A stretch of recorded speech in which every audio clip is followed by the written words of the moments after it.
Namaste. I'm Pamela Aaralyn. I wanted to take a brief moment today to discuss the power of acceptance. That is the theme of the month for our spiritual community over at facebook.com/groups/aura reader.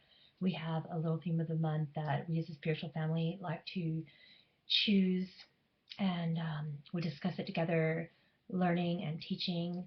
Um, I'm not the teacher. I'm a student of life. I'm a student of you. I'm a student of myself. I'm a student and observer of spirit. And I really wanted to get that out of the way, that if you would like to come join us, I would really be honored. So with that in mind, let's talk about acceptance because it's a bit of a tricky subject. And I feel that the reason I want to bring that up today is because it aligns so much with gratitude. And being that this is November, everyone talks about gratitude and thankfulness and things of that nature, I find that it's really, really difficult to have acceptance or gratitude without one or the other. That if you have gratitude, you have acceptance. If you have accepted yourself, you're naturally thankful.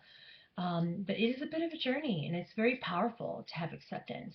And recently, I did finally get to the true meaning of acceptance. But when people think about acceptance, the definition, you know, from the dictionary is to accept something as if, you know, Webster would like for you to accept a gift from others. And they put it in this very literal definitive term that if you accept something that's bestowed upon you, that's the definition of acceptance. I found that the spiritual meaning, the true meaning of acceptance, had more to do with if you can accept yourself. Self acceptance seemed to be, for me personally, and from what I've observed in my spiritual path, the most difficult part of acceptance, that it was hard to accept anything from the extraneous perspective if you can't formulate an acceptance of you, from you.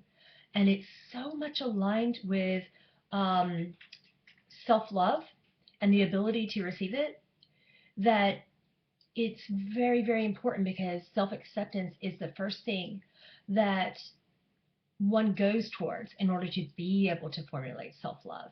And then self-love helps you come into a full acceptance of all aspects of you, which is necessary in order to come into a full state of non-judgment and acceptance of others, which then brings gratitude. So my definition of chaos for you is when you can release resistance to everything that you believe shouldn't be. So many people come to me and they say, well, I will accept life and I will accept myself and I will be happy when this happens or that happens, when this doesn't happen, when I feel this way or when I don't feel that way. And it's really, for me, it has been very important to learn that there is no such thing as should not. And when you can go into a situation to say, I accept my life for every way that it is, for anything that the universe is sending in my direction, if it's complete chaos, I accept it. That's when you formulate a flow. That's when you formulate a trust, which is the second part of acceptance that I would like to discuss today. Because I never in all of my life thought that I was going to experience certain emotions and be dealing with certain confusing situations as I'm doing right now.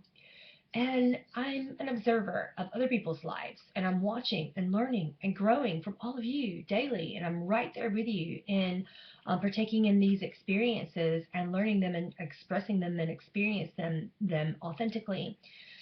But one thinks that one would never experience what they're actually living and what the universe is actually reflecting back to them, whether it be a positive or a negative situation. Many humans seem to come to me and say, that will never happen to me. If I say to them, well, how about if you would like a certain positive thing to happen in your life, like say you want a certain relationship with a certain person that you love very much, and you automatically come to me, well, of course I want that, but it can't happen because, and then you insert in that blank some extraneous reason that may or may not apply, and that is resistance. When you lose resistance, you begin to formulate a trust for flow within chaos. There can be no resistance if you trust chaos, and you trust and shine the light of peace and flow within all movement that seems chaotic and confusing. So when you stop saying, that will never happen to me, whether it be for the positive or the negative, in your perception of what will happen in your future, you will learn acceptance, both for yourself and others. So a part of the real beauty of life is that it is really unpredictable and nothing is permanent. Everything is constantly flowing and changing. Everything is a reflection of something within you, or you are being a reflection for someone else, or both, depending upon the situation. So everything is constantly in movement and constantly flowing. The tides of the ocean are ebbing and flowing, causing erosion upon the shores. And this is the same thing that is happening in the conscious, subconscious, and soul layers of your auric field and of your human being. And everything that is within you and your human incarnation is a representation of the change and the ebb and the flow of the universe and source within you, as it is constantly and perpetually moving. So acceptance involves moving right there along with the ebb and the flow of the stressors, the panic, the fears, everything that you think should not be happening. When you stand back and say, I accept that this is happening. Not when you say, I don't like this and this shouldn't be happening, but when you say, I accept that this is happening. That's when you can formulate an acceptance. Because then whatever wasn't permanent that just came in through the ebb and the flow and the ocean of emotions or life pulled into your reality, whatever that was, that will flow right back out. Then there's no resistance to the tide flowing back from whence it came. Okay? So a lot of things can happen that will transform who you are and will have an impact on your life if you do learn acceptance in that fashion, where you flow into life exactly as it is happening in each and every moment. Just breathe. Okay? So the problem is that we need to cultivate the ability to truly accept whatever comes and embrace it, minus resistance. So if you have a question about resistance and how to release it, I do have a process for that. It is called the resistance process, and it is on this channel. We need to develop the habit of looking at whatever happens to us through a mindset of acceptance. And that's not a positive Pollyanna mindset. That's not a negative glass half empty mindset either. It's not a defeatist mindset. It is a flow mindset. It is an acceptance mindset that is unbiased and observant. It is a fourth dimensional perspective to be able to stand, to disidentify from anything as being positive or negative, but to disidentify from the nature of the self, to look at oneself and observe what one is really feeling and doing and say, this is exactly as it should be. Okay? So, of course, life is going to bring challenges such as the death of someone we love, or the loss of someone we love, or whether it be temporary or permanent. These losses, these pains, these sufferings, it's not as easy to embrace them when we're suffering and wishing that those things would not have happened and would have never happened.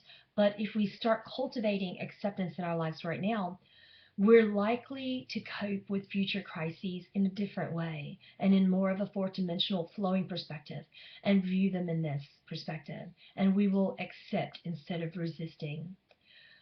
This is why I'm a fan of Deepak Chopra's The 7 Laws of Spiritual Success, in which he dedicates one complete chapter, which is law number 4, to describing how we need to receive with open arms what actually happens to us in the moment. Because if we fight it and resist it, then we're generating a lot of turbulence, in our realities and in our minds.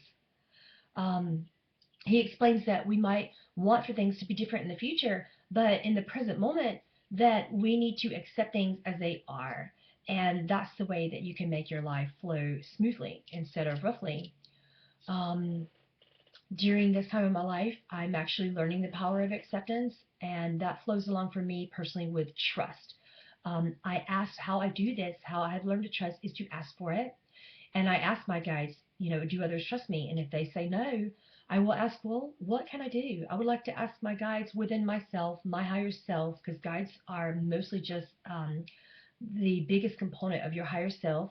So when you ask your higher self, what can I do to provide trust for others and to trust myself, and you follow that guidance from within, you will begin to accept yourself when you feel their trust coming in your direction, and you will begin to accept yourself when you feel trust for yourself to be able to step forward um, into what you need to do and say. So trust is an action-oriented word for me. It's not something that just is. It isn't something that is normally naturally given to humans when it comes to acceptance.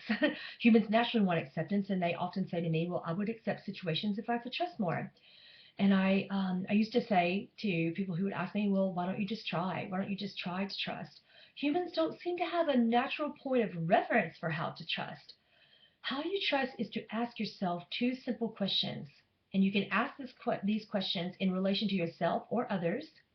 Um, my most recent example of learning to get the trust from someone that I really cared about, that I really wanted, was to ask my higher self what I specifically needed to do to earn that trust. And I started to view trust as an action-based verb. I started to view trust as something I needed to do. And most people will say, well, that's a very unhealthy mindset. However, when you do that, you begin to trust the universe and yourself, and you begin to step into an action-based place where you don't fear whether or not that person is going to accept you or begin to trust you based upon your actions. You just say, okay, I'm going to do it anyway. And if they trust me, they do. And if they don't, they don't. I'm going to do what I feel is best for them to trust me, and I'm going to expect that they will. When you formulate a belief that someone will trust you and you go into an action-based state of trust by doing something, precipitated by asking yourself, what can I do to earn my own trust? What can I do to earn the trust of others? Trust becomes an action-oriented thing that feels like love. Trust feels very similar to love. So when you do something to earn someone's trust, you are actually saying to them, I'm doing something because you are important to me. I love you enough to do this. You are good enough for me. So when you're saying that, it is an action-oriented thing that automatically causes those around you to unfold and to open their arms and begin to trust you. If you're doing this for yourself, it causes you to do this for yourself. So that is what I have to say about acceptance, is that it comes in light of trust in an action-based way, and it comes in a way that feels very similar to love, either for self or others. I hope you enjoyed this video, and I hope you have a blessed holiday. Namaste.